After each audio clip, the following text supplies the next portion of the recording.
breaking news this hour. Stephen Miles's mission to become Queensland's next Premier is all but sealed. According to the Courier Mail newspaper, there was a late-night deal that was brokered between union heavyweights. It's understood negotiations extended past 10 p.m. and effectively ends the Health Minister Shannon Fentiman's leadership tilt. Cameron Dick expected to become the Deputy Premier after being cast as an outsider, really, for the top job. Early on, he dabbled, but he was quick to pull out.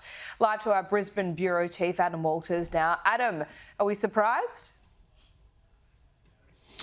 Not really, Laura, when you consider the absolute power that rests with the unions in Queensland. It's incredible, and the most amazing thing to emerge from all of this is that Queenslanders have had absolutely no say in who's going to lead them between now and the election next October. That, it seems, has been determined by a so-called kingmaker, a union leader credited with rebuilding Labor from a rump when they had just 7 seats back in 2015. His name is Gary Bullock, with the nickname of Blocker. Well, he has now blocked, it seems, the aspirations of the Health Minister Shannon Fentiman, who was seen by many within the Labor movement in Queensland as more electable than the Deputy Premier Stephen Miles, who is very close to this power broker. And it seemed like Mr Miles was pretty confident yesterday when he was addressing the media at Queensland State Emergency Service headquarters about the imminent arrival of Tropical Cyclone Jasper. Here he was saying that he wanted to be seen as a safe pair of hands and very reluctant to even talk about the leadership speculation. Here's Stephen Miles. The best case I can put is by demonstrating just how I would lead. And that is how I would lead, with 100% absolute focus on the safety and well-being of Queenslanders.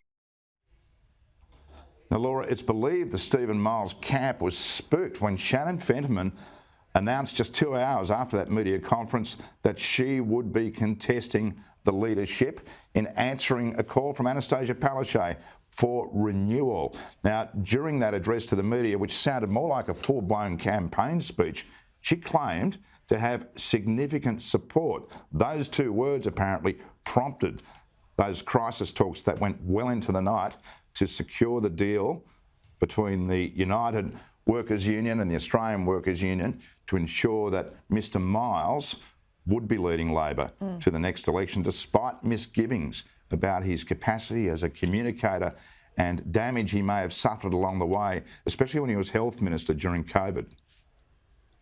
Yeah, Adam, it's quite extraordinary that this deal has been stitched together by the unions overnight. Why do the unions support Stephen Miles, so strongly?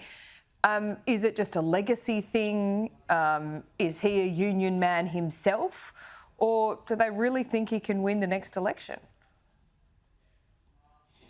Well, Stephen Miles was involved in the union movement and is reported to be very close to the power brokers, the kingmakers, who have anointed him. The same people who went to Anastasia Palaszczuk last week and said, your time is up. Now, you've got to remember that Anastasia Palaszczuk just 4 days earlier was saying she was very excited about the prospect of leading Labor to a 4th term next October. Suddenly, on a quiet, sleepy Sunday, with just 4 journalists present at the press conference at the Tower of Power, she announces she's going. She breaks down in tears and says it's all over.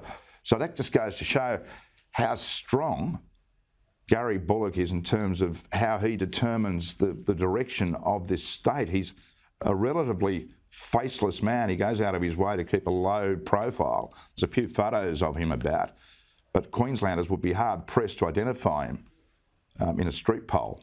But here he is pulling all the strings.